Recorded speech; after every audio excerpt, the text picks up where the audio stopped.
Ada keris ya? Keris di mana, Dik, kerisnya? Di situ. Di mana? Nah, mungkin kamera lebih dekat jadi anak-anak ini melihat keris ya. Di mana, Dik? Ini. Oh.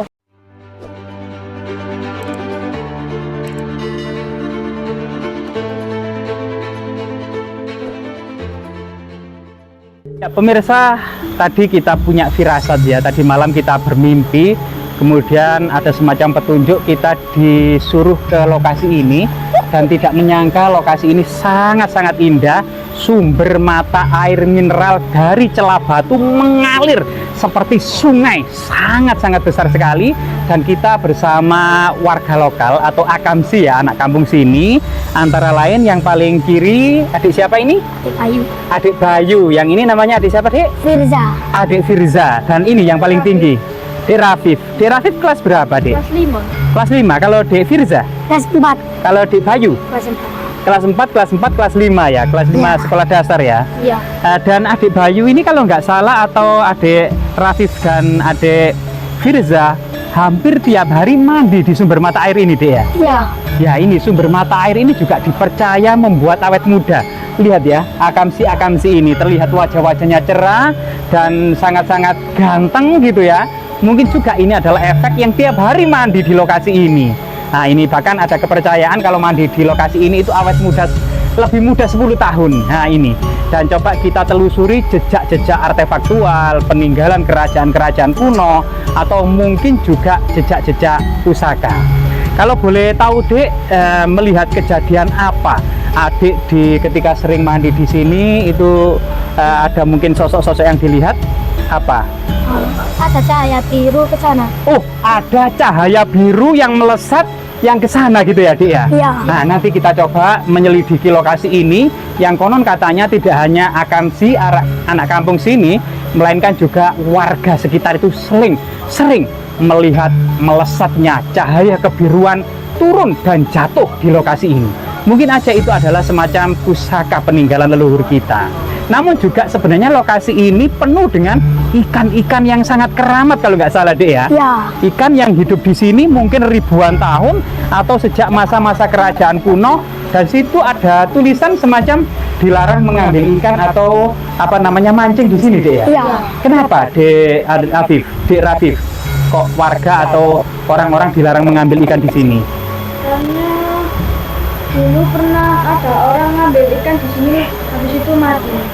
Ngambil ikan di sini habis itu mati ya. Jadi ini mungkin apa ya, ilmu-ilmu di luar nalar ya, atau mungkin ada kehebatan leluhur kita yang saat ini semacam sains yang hilang, yang sudah tidak kita dapati lagi. Banyak hal seperti itu, seperti teleportasi, yaitu menembus ruang dan waktu, clairvoyant, melihat menembus ruang, lavitasi, memindahkan terbang melayang ya, lavitasi itu.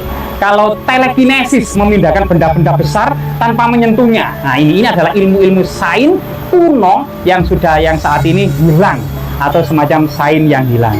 Coba kita telusuri ke arah cahaya tersebut, Dek ya. Dek Rafif, Dek Firza, dan Dek Bayu. Sangat indah sekali, Dek ya. Iya. Nah, ini ada semacam kayak sisik-sisik ular naga raksasa yang membatu gitu ya. Mungkin ini Iya. adalah proses alam, ring of fire, pengangkatan masa-masa purba, vulkanik purba, jutaan tahun silam, dan sumber air mineral ini muncul dari celah-celah batu ini, Dek ya. Jadi sangat segar sekali, Dek ya. Iya. Ini ya airnya ya. Kenapa ini kok dikasih deretan-deretan seperti ini, Dek? Nggak tahu ya, mungkin untuk jalan kaki atau gimana ini ya. Untuk melangkah mungkin ya, biar lebih mudah ya. Iya. Dan airnya sangat jernih, pemirsa ya. Luar biasa sekali, Dek. Cuma ada sesuatu yang sangat aneh, pemirsa, di lokasi ini. Ini kan kolam penuh dengan ikan keramat dan ditanami bunga teratai putih ya, atau lotus, yang pada waktu itu adalah lambang kebijaksanaan. Bunganya mekar, tetapi akarnya menghujam di bawah lumpur.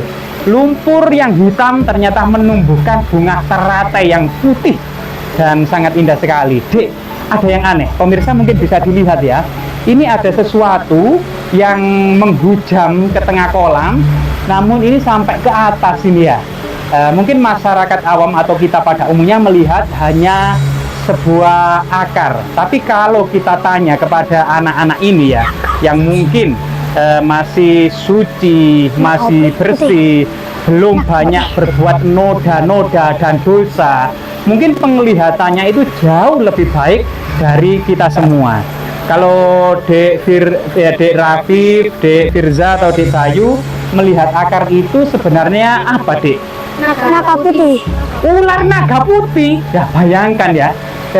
Bayangkan ya, tadi pemirsa coba dilihat itu pemirsa, ternyata apa yang kita sangka akar itu ternyata ular naga putih ya, yang berada di tengah-tengah kolam.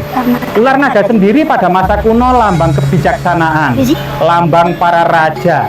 Termasuk ada kepercayaan bahwasannya alam semesta dalam filsafat kuno adalah ditopang di atas mahkota dari ular naga. Jadi alam semesta ini ditopang di atas mahkota ular naga. Artinya ular naga itu lambang yang digunakan untuk para raja sebagai pengemban amanah akan eksistensi dari alam semesta.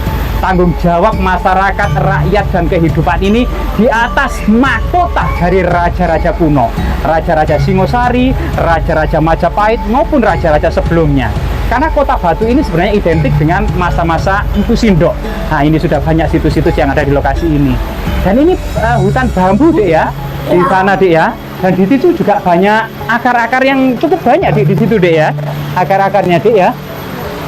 Kalau di sini kira-kira adik-adik ini melihat apa di akar-akar itu, Dek? Naga merah yang sedang melilit itu. Ini di sini malah ada naga merah yang sedang melilit batu itu ya. Batu raksasa itu dililit oleh naga merah. Jadi sebenarnya ya, naga itu bukan identik dengan sesuatu yang menyeramkan seperti ular naga yang ada di Eropa. Punya sayap, menyemburkan api, punya cakar, dan perutnya mungkin buncit. Ini berbeda dengan ular naga Tiongkok, juga memiliki cakar, tapi juga lambang kebijaksanaan. Ular naga yang ada di Asia Tenggara, terutama di Jawa, bukan ular naga yang menyeramkan seperti ular naga Eropa, melainkan lambang-lambang kebijaksanaan atau murni dari aura-aura positif yang dimiliki atau kekuatan dari leluhur kita. Dan sebenarnya, Dik, tadi ya kita melanjutkan pembicaraan yang tadi, adik hampir tiap hari mandi di sumber Ngesong ini. Terletak di desa mana kalau boleh tahu, Dek? Desa Banyuning, Kecamatan Bumiaji. Bumiaji, Kota Batu ya. Nah, jadi ini adalah sumber keramat yang bernama sumber Ngesong. Ngesong ini adalah bahasa Jawa kuno yang artinya adalah gua. Tentunya dahulu mungkin ada gua, ngesong, song, yaitu lubang gua ya. Nah ini, dan ngesong tentunya sumber dari lubang-lubang gua yang ada di celah-celah batu ini. Berada di Desa Banyuning, Kecamatan Bumiaji, Kota Batu ya. Dan luar biasa kita bisa menyempatkan dan mengeksplorasi di sini bersama adik-adik ini. Namun sebenarnya masyarakat sih ya, kalau berada melihat lokasi ini gitu ya, ini sebenarnya identik dengan masa-masa kerajaan apa, Dek, kira-kira, Dek? Kerajaan Majapahit. Kerajaan Majapahit. Jadi Majapahit memang memiliki spektrum yang cukup luas, tidak hanya kemajuan filsafatnya, Bhinneka Tunggal Ika, Tanhana, Dharma Marwa, berbeda-beda tetapi tetap satu, tidak ada kebenaran yang mendua, termasuk kemudian sumpah palapanya, yaitu komitmen Mahapati Gajah Mada menyatukan Nusantara. Organisasi kenegaraannya yang berdasarkan pada kitab Arta Sastra itu juga sangat-sangat modern. Begitu juga kitab hukumnya Utara Manawa Dharma Sastra itu juga menjadikan masyarakat Majapahit adil dan bijaksana. Nah, Dek, ketika mandi di sini itu sering melihat sosok cahaya, Dek ya. Iya, warnanya apa, Dek, cahaya? Biru.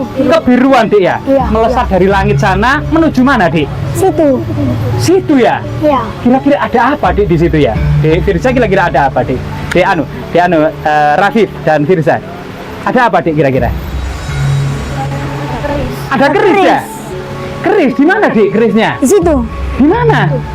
Nah, mungkin kamera lebih dekat jadi anak-anak ini melihat keris ya. Di mana, Dek? Sini. Oh, mungkin bisa diambilkan, Dek, tapi langsung kita kembalikan saja karena kita tidak ingin ada kutukan atau bahaya-bahaya. Mungkin kamera bisa dekatkan. Ternyata keris apa ini, Dek? naga. Keris ular naga ya? Iya. Ada keris ular naga di daerah ini. Langsung kita kembalikan aja, Dik. Nanti mungkin ada semacam kutukan, Dik ya. Dik, Iya. Rafif ya, kita kembalikan saja, kita tidak mau mengambil apa-apa. Jadi pemirsa, banyak hal tentang kalau jika kita rendah hati, ya, kita tidak sombong, kita coba kemudian seperti filosofi padi, semakin berisi semakin merunduk gitu ya, sehingga kemudian memang ada ilmu-ilmu yang sangat istimewa yang dimiliki oleh leluhur kita yang saat ini semacam sains yang hilang, dan tentu kita tetap menyikapi dengan rendah hati dan bijaksana bahwasanya mungkin cara leluhur untuk menjadikan tempat ini tetap lestari dan tetap kemudian terjaga keasliannya dengan mengkeramatkan, jadi mengkeramatkan lokasi ini. Dan siapa sangka jika lokasi tetap asri, terus kemudian sumber air terjaga, ribuan tahun bahkan jutaan tahun sumber mata air ini memberikan minum kepada manusia di sekitarnya, termasuk hewan-hewan dan kehidupan lainnya. Tentunya lokasi ini juga lokasi yang perlu dilestarikan, dipertahankan, dijaga, dan dirawat, serta kemungkinan leluhur kita juga bersama-sama memiliki kekuatan untuk merawatnya, dengan mungkin juga meletakkan atau memberikan pusaka-pusaka istimewa pamungkas di lokasi ini. Semoga Dik ya, aktivitas kita bermanfaat dalam kemudian belajar sejarah kerajaan-kerajaan kuno, menggali sejarah kerajaan Majapahit. Mungkin benda-benda seperti ini hanya objek atau kemudian cara atau semacam benda untuk menuntun kita mempelajari sejarah. Semoga bermanfaat aktivitas kita. Kita ucapkan rahayu, rahayu, rahayu.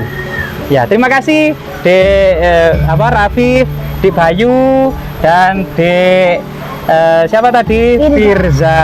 Semoga kemudian sukses menjadi orang-orang sukses kelak ya, dan bisa mengabdikan diri kepada bangsa dan negara.